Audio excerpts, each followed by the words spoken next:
So in 1929, India was actually the third largest destination for global capital on the entire planet, Right. trailing only, the US and Canada. But then by 2002, its share of global capital had just plummeted. It was down to less than 0.5%. It's a staggering drop. It really is. And today we're going to unpack exactly how that happens. The trillion-dollar mechanisms of foreign direct investment, how a nation loses the world's money, and how it gets it back. Exactly. So, welcome to this custom deep dive, and we are speaking directly to you today, the MBA student who is, let's be honest, probably staring down a really crucial exam and that massive textbook chapter, Unit 9, Foreign Direct Investment. Oh, yeah. We know the one. We're not just going to sit here and do flashcards with you. This is about dissecting the actual real-world mechanics of global capital. So when you're in a boardroom someday modeling international expansion, you actually understand the forces at play. Right. And to really get into this, you have to start by completely breaking a fundamental assumption from your earlier coursework. Break the rules early. I like it. Well, think back to Unit 3. When you studied Ricardo's comparative advantage, or the Heckscher-Ohlin model, you were looking at the trade of finished goods. Like exporting cars and importing wheat, that kind of thing. Exactly. But those models rely on this highly sterilized, kind of unrealistic macroeconomic assumption. They basically assume that the factors of production, so labor and capital, they assume those are permanently trapped inside their domestic borders. Right, like a factory worker in Detroit just stays in Detroit. Yeah, and a dollar printed in New York stays in New York. Only the finished car actually crosses the ocean. Which, that's a useful model for basic trade, sure. But it's a completely fractured lens when you look at the modern, hyper-globalized economy. Capital is not static at all. Not even a little bit. It's aggressively mobile. We see these real-time, massive movements of wealth crossing borders every single second. A sovereign wealth fund in the Middle East finances some tech startup in Silicon Valley. Or a Japanese auto giant builds a multi-billion-dollar plant in Mexico. Right. Capital is always seeking the path of highest return and lowest friction. Yeah. Across any international jurisdiction. And that aggressive mobility, that is the core of Unit 9. We are moving from the trade of things to the trade of ownership and control. Exactly. And to navigate this for the exam, you need the right diagnostic tools, because when an economy gets an inflow of foreign wealth, the nature of that wealth completely dictates its macroeconomic impact. Yeah, and the textbook draws a very hard line here, an absolute line between two massive categories of capital inflow. Right. Foreign direct investment, or FDI, and foreign institutional investment, FII. And confusing those two on an exam or, in a boardroom, that's a fatal analytical error. It really is. So let's dissect FDI first. The notes lean heavily on the World Investment Report from 2007 for this. Which gives a very rigid, internationally recognized definition, right? Yeah, it defines FDI as an investment involving a long-term relationship that reflects a lasting interest and control. Control, that's the operative word there. Control. Absolutely.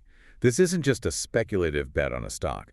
This means the multinational enterprise, the M&E operating from its home country, is actually exerting a significant structural influence over the management of the affiliate in the host country. They're moving in. It's permanent integration. Yeah. And the text breaks the anatomy of this FDI into three distinct, measurable components. Okay, let's go through them. What's the first one? The first is equity capital.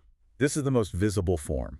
It's when a foreign investor buys shares of an enterprise in another country, but they do it with the explicit intent of getting a controlling stake, or at least significant voting power. Right, so they're buying the steering wheel, not just a passenger seat on the bus. Exactly.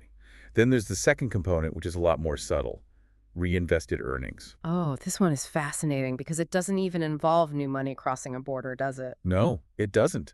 Think of a U.S.-based multinational with a highly profitable subsidiary in India. At the end of the fiscal year, the CFO has a choice. Right, they can declare a dividend and send those profits back home to the U.S. Yeah, but that subjects the capital to transfer frictions, exchange rates, potential taxation, or, and here's the alternative, they can retain those earnings right there in the Indian subsidiary. Just keep the local cash local. Exactly. And use it to build a second factory, upgrade the machinery, hire more people. When that direct investor share of retained earnings is rolled back into the host country operations, that is officially classified as FDI. It's like organic expansion without needing a fresh injection of cash from home. Spot on. And the third component in the textbook is other capital, which mostly refers to intra-company loans. Okay, walk us through the mechanics of that. Why would a parent company loan money to its own subsidiary? Why not just have the subsidiary go to a local bank in the host country? Well, it's a mechanism for extreme financial efficiency. It's just short-term or long-term borrowing between the parent and the affiliate. So they're playing their own bank. Yeah, and many might use it to arbitrage interest rate differentials between countries, or to give really favorable credit terms to a brand new subsidiary that doesn't have a local credit history yet, or even just to strategically manage corporate tax liability. That makes sense. Because the debt stays entirely within the corporate family tree, it gets categorized as FDI. Right, so equity, reinvested earnings, and other capital, all driven by lasting interest and control. Okay, so that's FDI. Now let's look at the alternative. FII, Foreign Institutional Investment. According to the 1992 Government of India guidelines from the text, an FII is an investment fund registered in a country outside of the one they are investing in. We're talking about the apex predators of passive capital here. Massive hedge funds, global pension funds, mutual funds. Yeah, the textbook explicitly calls this the portfolio route.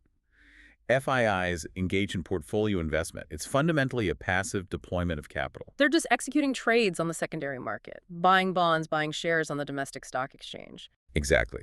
Their sole objective is financial returns. Yield, dividends, capital appreciation, whatever fits their risk models. Right. They have absolutely zero interest in managing the day-to-day operations. They don't want to hire the factory manager. They don't care about optimizing the local supply chain. Yeah, and they definitely do not want a seat on the board of directors. They want the exposure, but none of the responsibility. Now, for the MBA student looking at emerging markets, specifically India, the textbook highlights the strict guardrails placed on FIIs. Because a sovereign nation can't just let an unchecked ocean of foreign speculative capital slosh around in its domestic markets without some rules. That would be disastrous. Foreign investors trading in Indian securities have to navigate a really specific framework under FEMA, the Foreign Exchange Management Act of 1999. So what's the bureaucratic gateway look like? Well, first, they have to formally register with SEBI, the Securities and Exchange Board of India. That's the primary market regulator. Second, they need general permission from the Reserve Bank of India, the central bank. It's a dual-layered oversight, so the government can monitor the velocity of these portfolio flows. Right, and the textbook gives some crucial quantitative limits here under the portfolio investment scheme. If you're doing a capitalization table for an exam case study, you absolutely have to know these thresholds. Okay, let's give them the exam goldmine right now. What are the numbers? The individual holding of a single FII is strictly capped at 10% of the total capital of an Indian company. 10% for one single fund. Yes. And the aggregate limit, so the combined holdings of every single FII invested in that company cannot exceed 24% of the company's capital. Those percentages, 10% individual, 24% aggregate, they serve a really strategic defensive purpose, don't they? Oh, absolutely. By capping an individual foreign fund at 10%, you mathematically prevent a foreign hedge fund from accumulating enough voting shares to execute a hostile takeover. Or even just exerting coercive pressure on the domestic management. Right. It forces the FII to remain a passive minority participant. It preserves domestic corporate sovereignty, but still lets the company access foreign liquidity. So let's contextualize this with a functional analogy to help it stick. Understanding the difference between FDI and FII really comes down to the mechanics of commitment. Commitment is the perfect word. Think of FDI as a corporate marriage. You're buying land, pouring millions of tons of concrete for a physical factory. You're hooking up to the local power grid, hiring thousands of local workers, building local supply chains. It's a massive, highly illiquid, long-term commitment. Exactly. But FII is like a short-term dating scenario. It's just a digital entry on a brokerage account.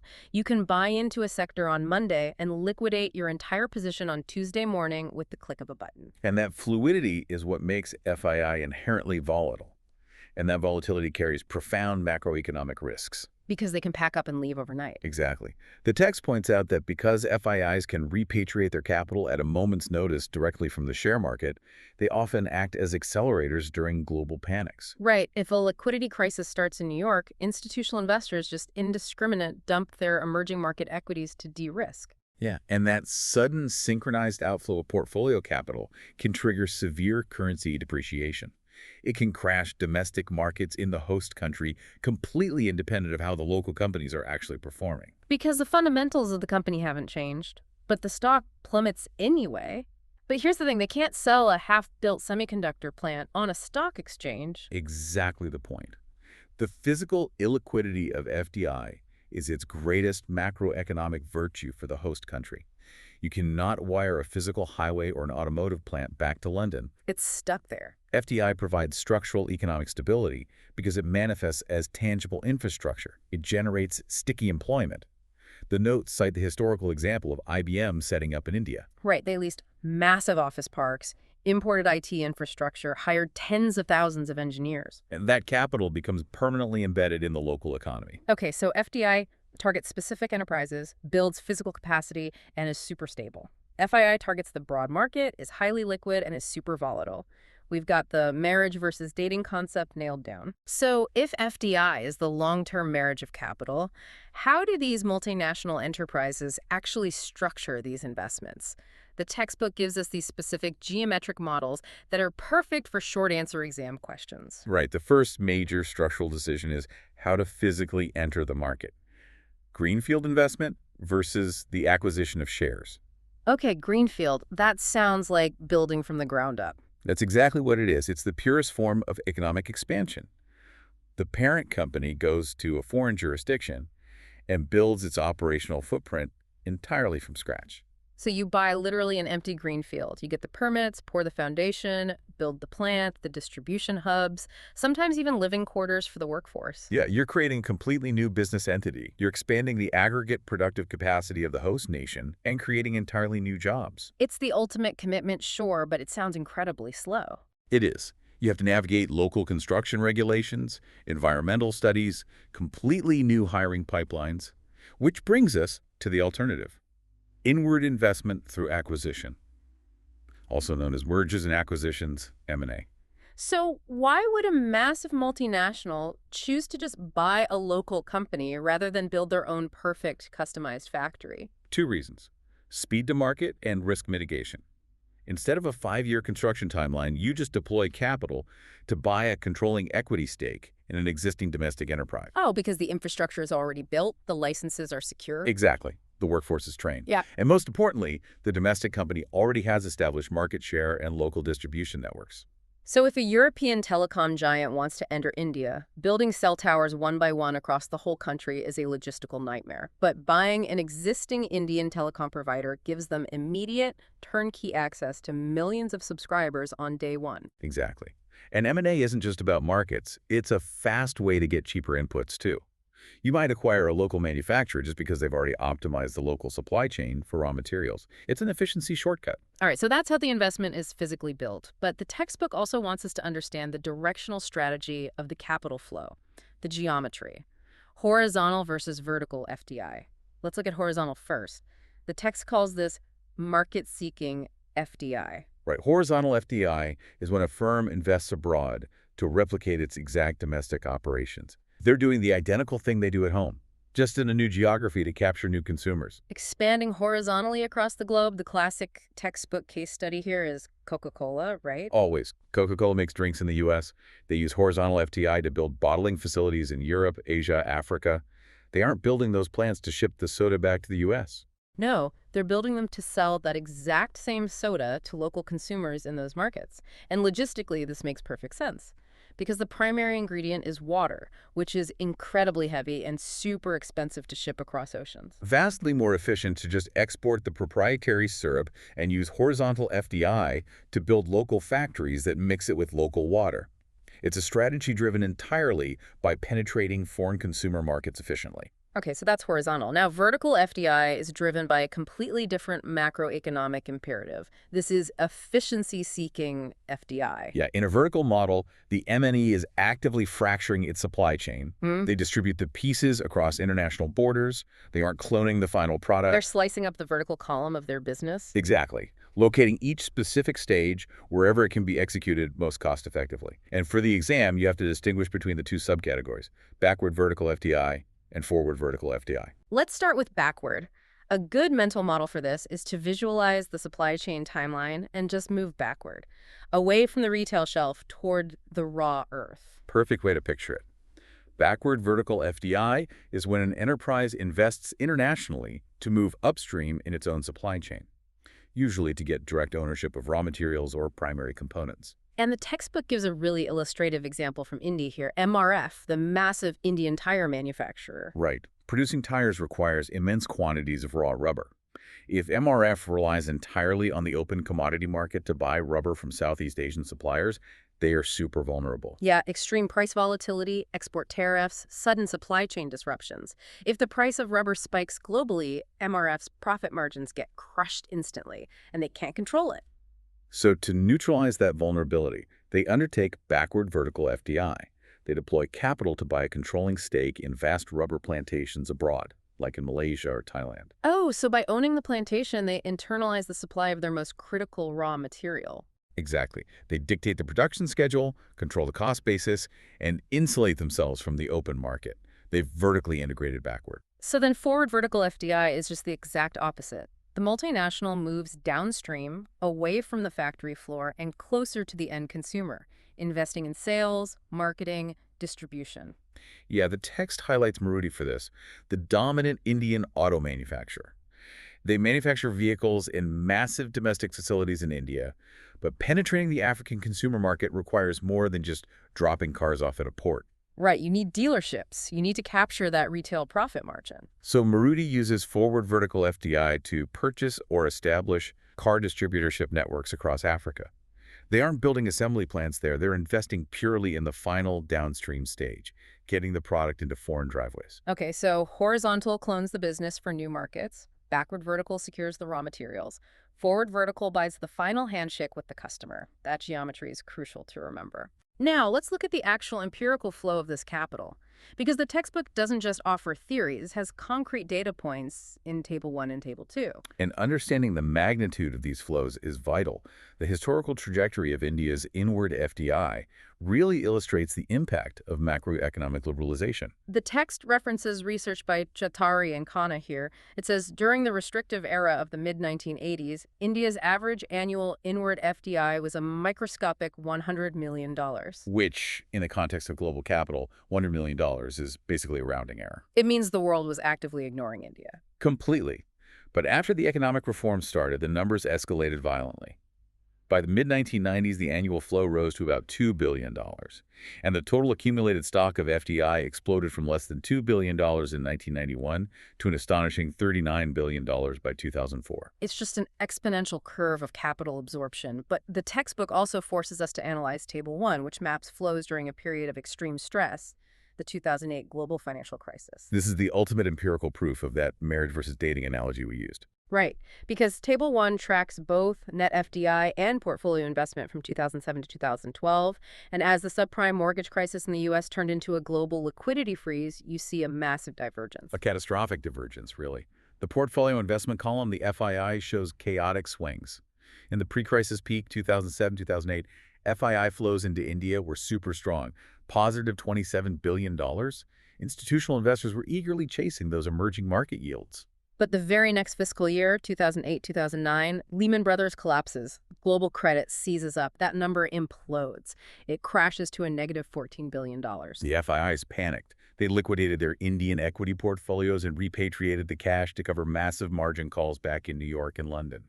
They drained $14 billion out of the market practically overnight. Wow. Meanwhile, look at the net FDI column during that exact same catastrophic window. It's remarkably resilient. Yeah, the total volume of inward FDI dipped slightly because the companies delayed new expenditures, but the net flow remains firmly positive throughout the entire crisis. Because multinationals couldn't just abandon their physical factories. They couldn't liquidate their supply chains and flee. The physical reality of direct investment acted as this massive macroeconomic anchor. Exactly. The data empirically validates the theory. Now, the text introduces a really phenomenal paradigm shift next. Historically, developing nations were always seen just as the recipients of FDI, waiting for Western capital to build their industries. Right, but the data shows a massive reversal. Outward FDI from developing economies. Developing nations are becoming the home countries for major multinational enterprises. The UNCTAD World Investment Report of 2011 notes that the global stock of outward FDI from developing economies hit $3.1 trillion by 2010. Trillion. With a T? Yeah. Developing nations commanded 15.3% of the total global outward FDI stock, up from just 10.8% a decade earlier. They're deploying trillions into foreign markets. And the syllabus mandates that, the specific Indian corporate titans driving this. The textbook categorizes them nicely. On the public state-owned enterprise side, you have entities like NTPC, JAL, ONGC, NLCO. And those entities are primarily executing strategic backward vertical FDI, acquiring global energy reserves, oil fields, mineral rights, securing the raw resources to fuel India's domestic engine. And on the private side, you see aggressive global expansion by massive conglomerates. The Tata Group is a prime example. Tata Motors buying Jaguar Land Rover in the UK. Or Hindalco and Bharti Airtel, executing complex cross-border M&A, and crucially, the Indian IT services sector. Giants like TCS, Infosys, WIPRO. They're aggressively establishing global delivery centers and buying niche tech firms in North America and Europe to operate closer to their clients. And Table 2 documents the sheer velocity of this. In 2001, total outward FDI from India was just $677 million. By 2010-2011, it skyrocketed to over $16.8 billion. It's a structural transformation of India's posture in the global ecosystem. They aren't just absorbing capital, they're allocating it. So we've mapped what FDI is, the structures it takes, the data tracking it. But for an MBA student doing strategic analysis, observing the movement isn't enough. You have to ask why. The million-dollar question. Why does a corporation willingly subject itself to the immense friction of operating in a foreign jurisdiction? Navigating unfamiliar laws, foreign exchange risks, expatriate taxation, foreign labor cultures. Exporting from home is infinitely simpler. To answer the why, the textbook presents two grand economic theories. The first is Theory 1, the product cycle model, developed by Professor Raymond Vernon in 1966. This framework is a masterpiece of economic logic because it links the movement of capital to the actual biological life cycle of a new technology. Vernon watched the U.S. economy and its multinationals completely dominate after World War II, and he argued that a product's manufacturing requirements don't remain static.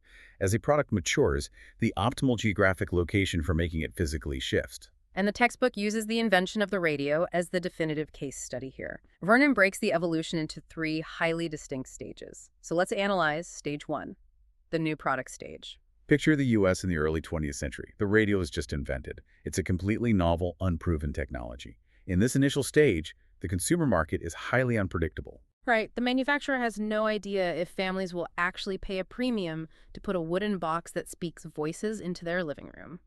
Because demand is uncertain, production is strictly limited to a small scale. And the production itself is highly complex. The technology is experimental. It's constantly evolving. So the manufacturing process cannot be standardized. It requires the constant oversight of highly skilled, expensive labor. You've got specialized engineers on the assembly line, hand soldering components, troubleshooting flaws in real time, which makes the unit cost astronomically high. The radio is a luxury good. But the critical question for Vernon's theory is geography. Where must this stage 1 factory be physically located? It has to be localized within the home country, the innovating nation. Exactly. The manufacturer must produce it close to the target consumer market. First, to actively educate those high-income domestic consumers on what the thing actually does. But second, and vastly more important, the engineers need an immediate feedback loop from early adopters.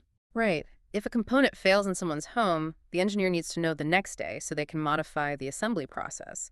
You can't maintain that rapid feedback loop across an ocean in 1920. So in stage 1, high-cost, high-skill product manufactured entirely at home, FDI is completely non-existent.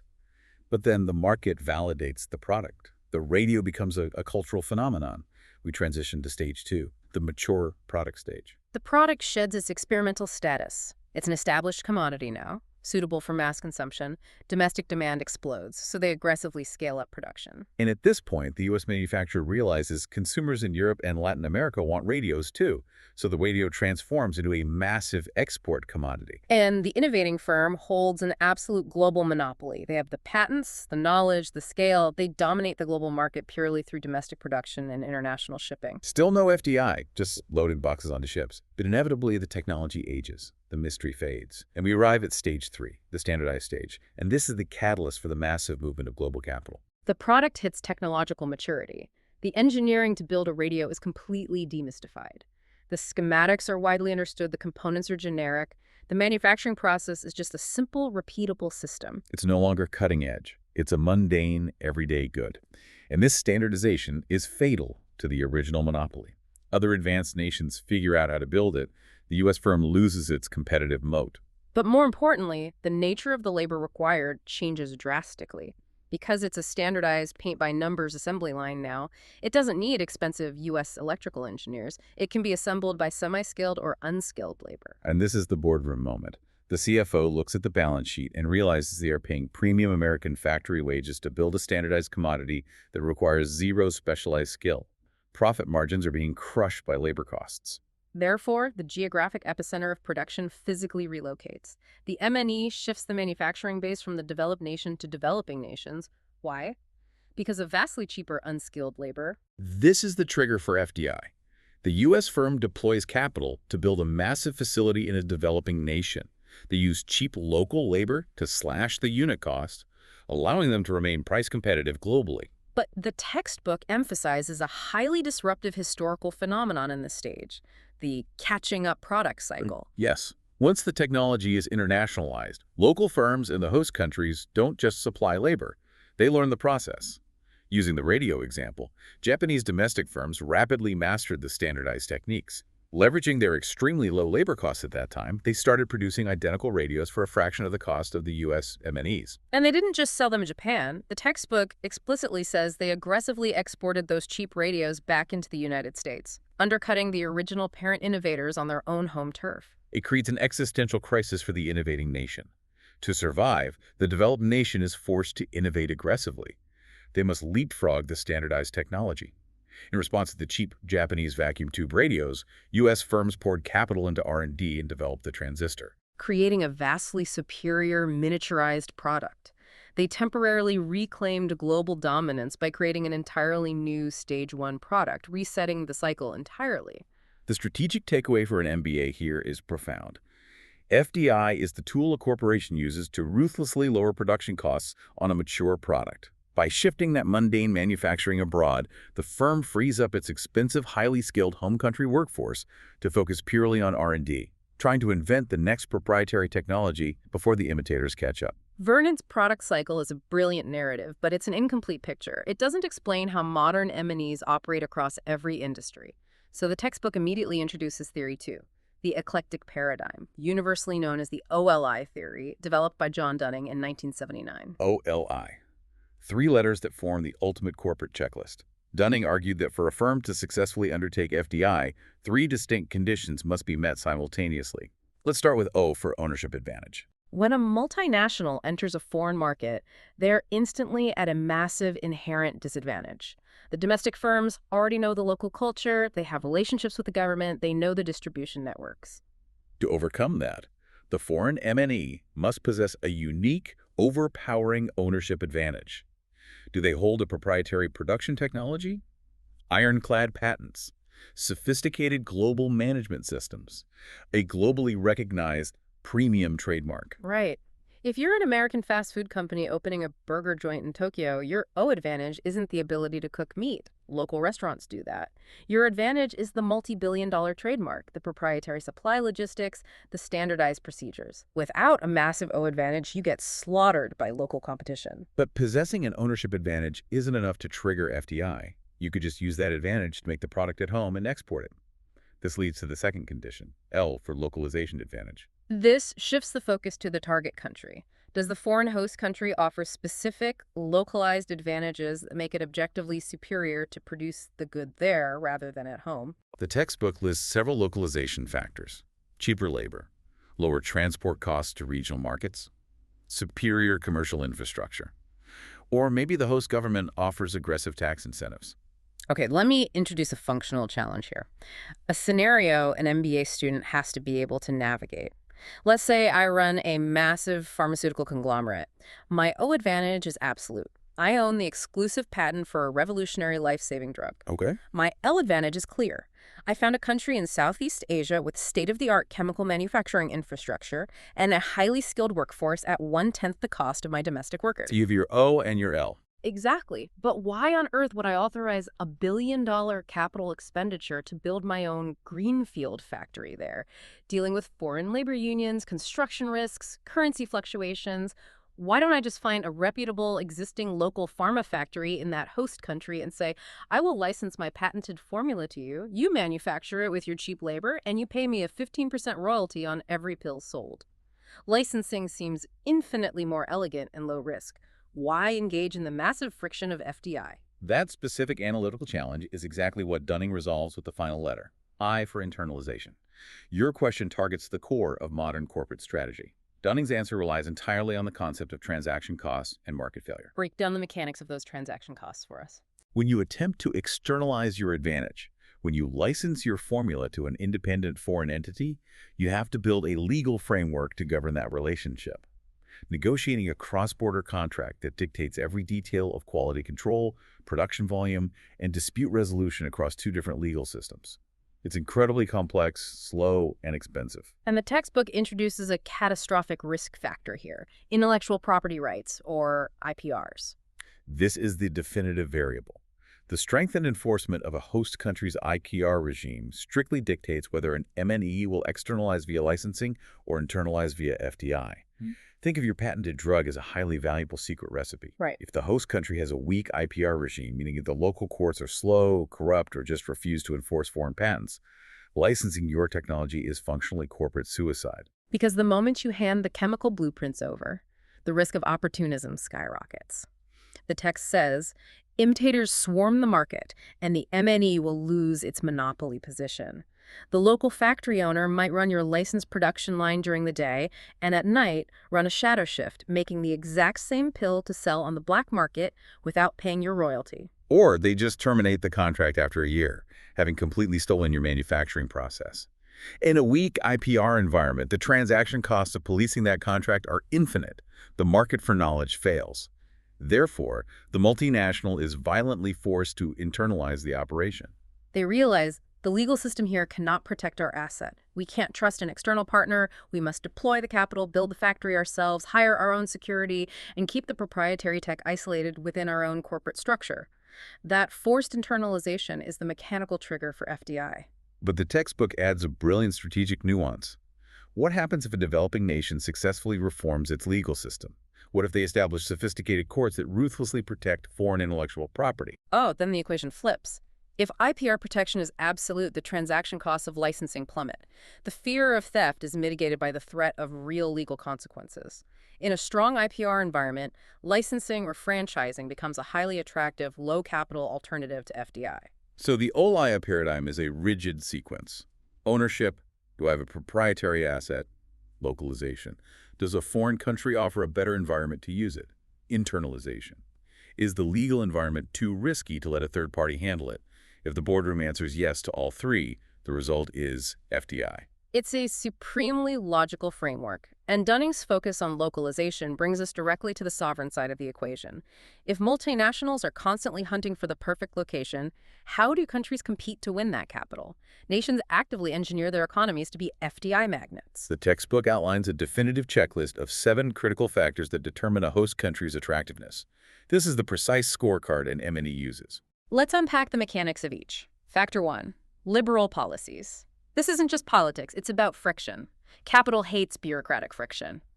Countries that win FDI dismantle regulatory hurdles, simplify taxes, and enforce absolute transparency to eliminate the hidden costs of corruption.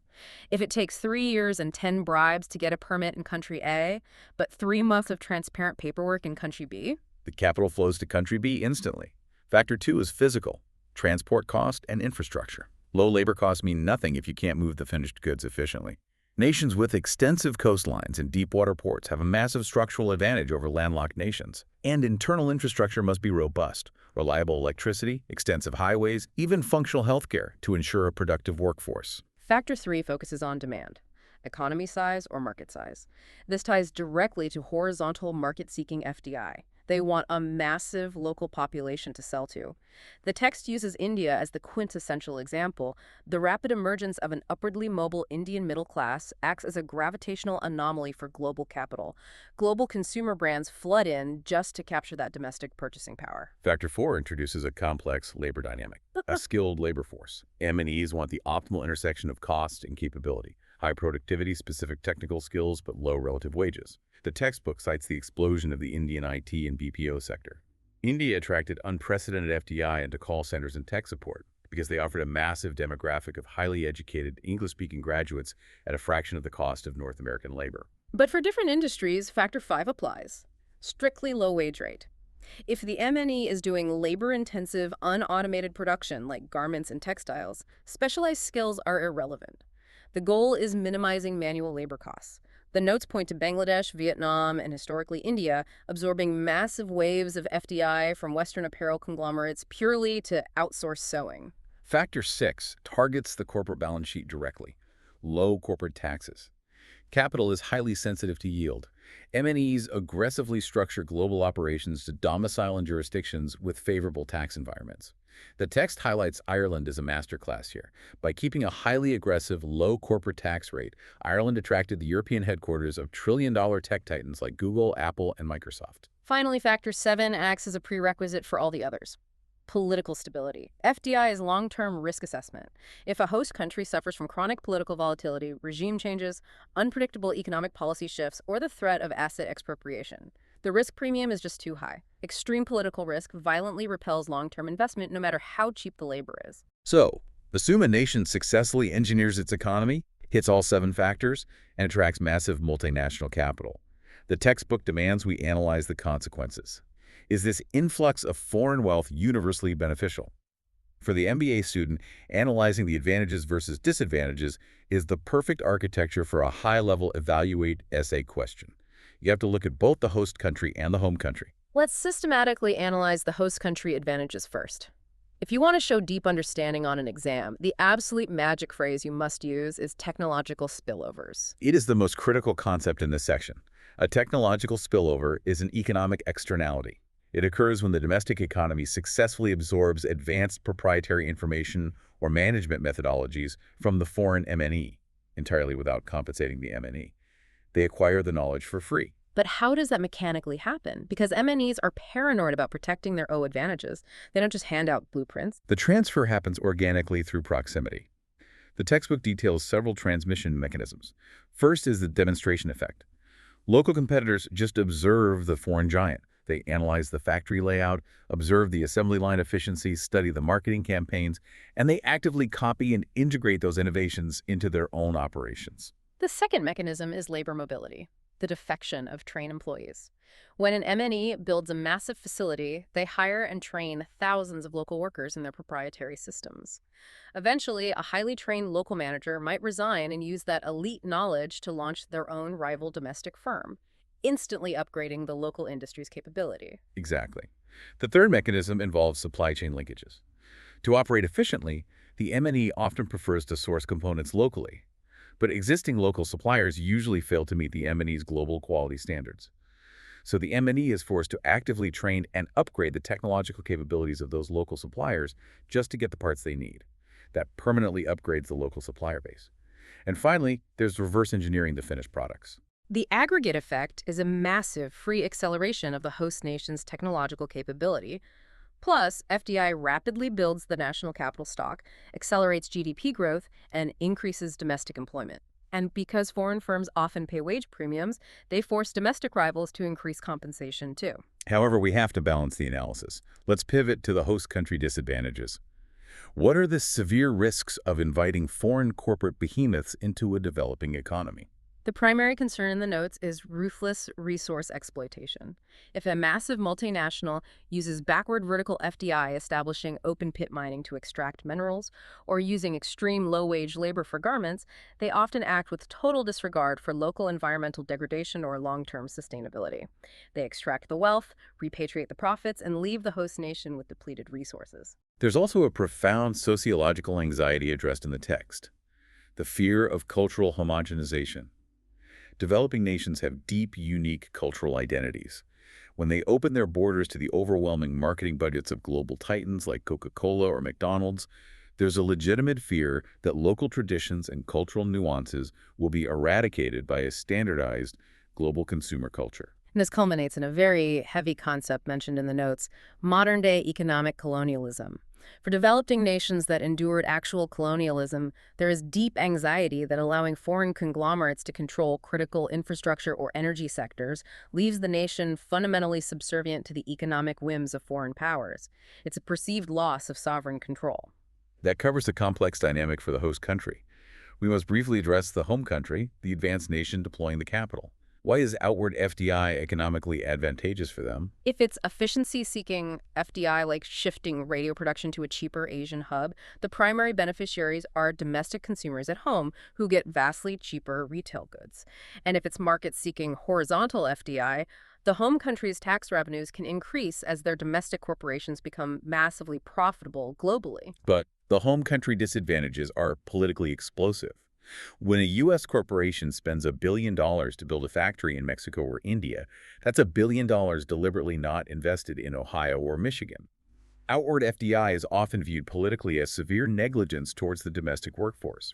It directly reduces domestic manufacturing jobs, stagnates local wage growth, and diminishes aggregate domestic income. Moreover, by shifting production abroad, the home country exposes itself to those exact technological spillovers we just discussed. They are essentially funding the education of their future competitors, risking the permanent loss of their technological dominance as the host nation ascends the value chain. Which brings us to the final and perhaps most critical segment. Section 5. Understanding the abstract elegance of OLI or spillovers is necessary, but true mastery requires applying these theories to a real-world historical timeline. The textbook utilizes the dramatic evolution of India's FDI policy as the ultimate case study. And the historical baseline is shocking. The empirical research by Chaudhary and Khanna shows that a century ago, India was a dominant force in global capital. In 1914, India ranked 8th globally for inward FDI. By 1929, fueled by massive investments in infrastructure, India ascended to the 3rd largest recipient of global capital on Earth. Yet the textbook delivers a devastating contrast. By 2002, India's share of global FDI collapsed to a microscopic 0.4%. They went from capturing the world's wealth to being entirely marginalized. The analytical task for the exam is explaining exactly how and why that systemic collapse occurred and how it was reversed. The text divides this into 4 historical phases. Phase 1, 1950 to 1967, the early independence era. The macroeconomic architecture here was defined by Prime Minister Jawaharlal Nehru's 1949 policy statement. The overriding philosophy was economic nationalism and self-reliance. Nehru stated that the major interest in ownership and effective control should be in Indian hands, end quote. The goal was to prevent any recurrence of foreign economic domination. So the default posture was extreme restriction on foreign control. But the textbook notes it wasn't a total embargo. Foreign capital was permitted, but strictly if it served a vital national interest that domestic industry couldn't fulfill. Right. During the first 5-year plan, the government saw massive deficiencies in heavy industries. They welcomed foreign investment if it brought desperately needed technical skills. The notes detail strategic exceptions. They allowed 100% foreign ownership for complex oil refineries, like Burma Shell, because the domestic economy lacked the engineering capability to process crude oil. And in 1961, recognizing the need for modern medicine, they actively incentivized foreign MNEs to enter technically complex sectors like pharmaceuticals. It was highly successful. By 1970, India attracted 46 major foreign pharma companies. Phase 1 was restrictive but strategically porous.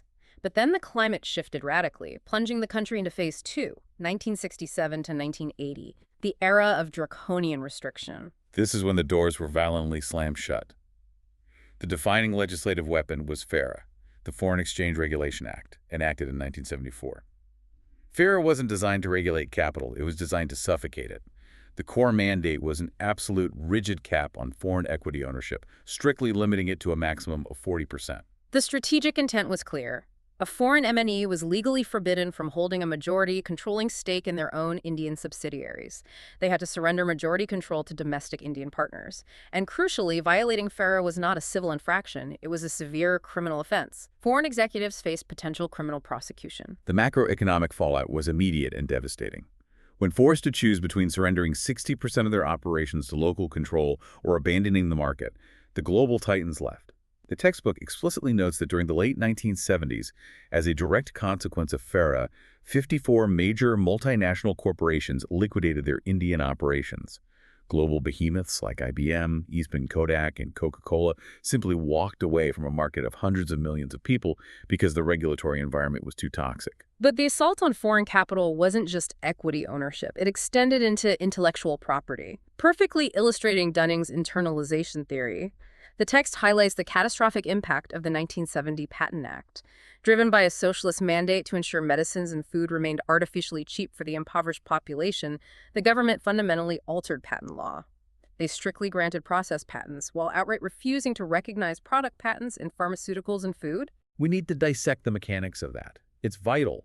Assume an American pharma company spends $5 billion to invent a revolutionary pill. If India recognizes a product patent, that company holds the absolute right to manufacture and sell that specific pill in India. Anyone else is sued. But under the 1970 Act, India only recognized a process patent. This meant the American company only owned the specific proprietary chemical recipe, the step-by-step manufacturing process used to create the pill. Which creates a massive legal loophole. An Indian generic manufacturer could take the American pill, reverse engineer it, and figure out a slightly different chemical pathway, a new recipe to arrive at the exact same final pill. Because they used a different process, they weren't violating the patent, they could legally flood the market with cheap generic copies. It was brilliantly effective for achieving the domestic goal. It catalyzed a massive domestic generic drug industry and made medicine incredibly affordable. But it utterly decimated the advantage of foreign pharma giants. The intellectual property regime was so weak that the threat of immediate imitation was absolute. Foreign high-tech FDI in the pharmaceutical sector completely evaporated. Why invest billions when your inventions are legally reverse-engineered on day one? Phase 2 shows how hostile policy repels capital. But eventually, the economic stagnation led to Phase 3, 1980 to 1990, the thaw. The government recognized that extreme isolationism was crippling growth. This phase marks the cautious beginnings of liberalization. The pivotal turning point was the Statement on Industrial Policy 1991, triggered by a severe balance of payments crisis. The government introduced the automatic route. For 35 designated high-priority industries, foreign firms could bypass bureaucracy and automatically secure approval for up to 51% equity ownership. They were finally allowed to hold a controlling majority stake again. In 1996, this automatic approval mechanism was expanded to 111 industries, intricately categorized into tiers, permitting up to 100% foreign ownership in specialized sectors. The friction was being systematically reduced, leading to Phase 4, 1991 onwards, globalization, the transition from restriction to active facilitation. The symbolic death knell of the isolationist era occurred in 1999 when the draconian FARA was abolished and replaced by a modern, market-friendly framework, FEMA, the Foreign Exchange Management Act. The notes emphasize the profound shift in the title. FEMA's mandate was to manage and facilitate foreign trade, whereas FARA's mandate was to police and restrict it. The government stopped treating foreign capital as a criminal threat. This era also saw critical regulatory refinements. In 2009, a policy shift formally differentiated between ownership and control for foreign investment limits. This allowed domestic Indian companies with significant foreign investment to execute downstream investments within India much more efficiently without suffocating government review. And, crucially, the government reversed its stance on intellectual property. To integrate into the WTO ecosystem, the patent system underwent major amendments starting in 1999. The government officially reinstated the recognition of product patents. By strengthening the IPR regime, they drastically lowered the transaction costs of internalization, reestablishing the trust required for high-tech FDI. For the MBA student taking the exam, you must be able to articulate how a multinational enterprise navigates the policy architecture today. How does a foreign CEO actually secure permission to build a factory right now? The textbook illustrates a profound philosophical inversion in how the government drafts regulations, shifting from positive listing to negative listing. Let's clarify those lists. During Phase 1 and 2, the government used positive listing. The bureaucracy issued a small list of approved sectors and declared, you are legally permitted to invest only in these 5 specific industries. Every other sector was automatically banned by default, an architecture of exclusion. But post-2000, India adopted the negative listing paradigm. This completely flips the default. The government issues a small list of prohibited sectors and declares you are legally permitted to invest in literally any sector of the economy, except for the few industries on this short list. Permission by default. And the textbook provides the explicit exam trivia you must memorize, the absolute negative list. The prohibited sectors are highly specific. The lottery business, chit funds and meaty companies, trading and transferable development rights and general real estate business, the operation of rail transport, the manufacturing of cigars and tobacco substitutes, and finally, anything related to atomic energy. Foreign capital is absolutely barred from these domains. For every other sector, an M&E must pass through one of two regulatory doorways: the automatic route or the government route.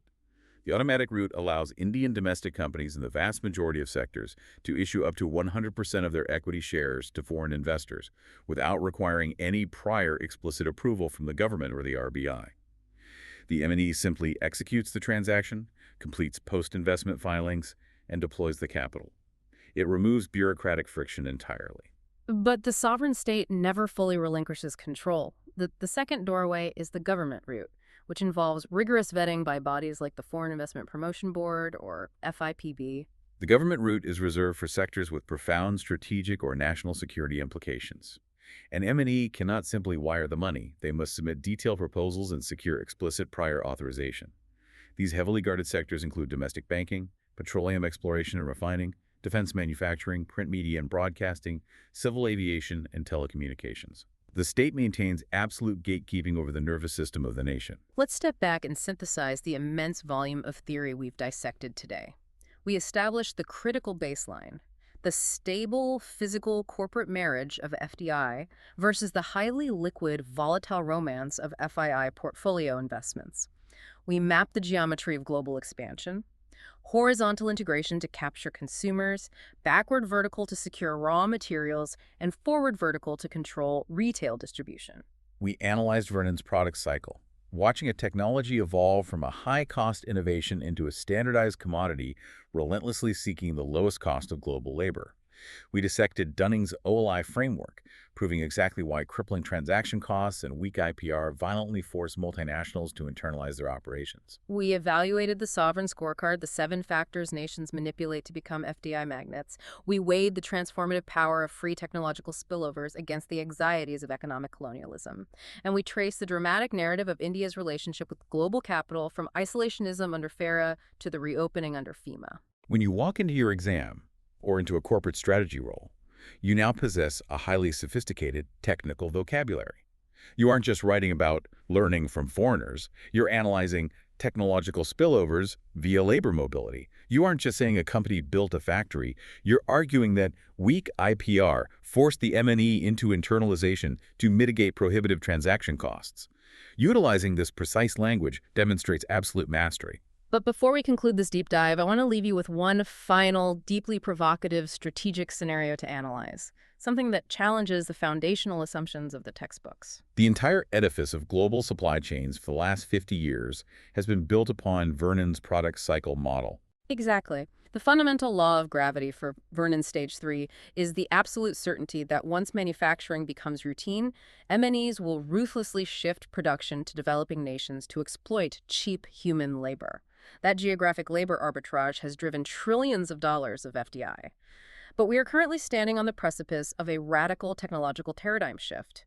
The era of advanced artificial intelligence and fully automated robotic manufacturing.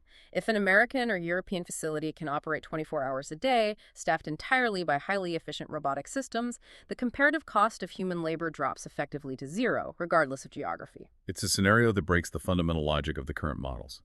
If the cost of labor is functionally eliminated, the primary localization advantage that developing nations have relied upon for decades entirely evaporates. If a robotic arm costs the exact same to operate in Detroit as it does in Dhaka, why would a multinational subject itself to the massive friction, political risk, and complex shipping logistics of building a factory across the ocean?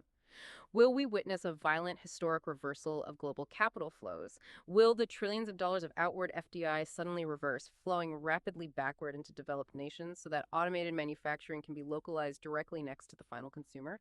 The era of chasing cheap labor might be ending, and the era of chasing proximity might be beginning. It is a fundamental rewriting of the macroeconomic rules we just spent an hour dissecting, something critical to ponder as you prepare to lead in this space. Good luck on the exam.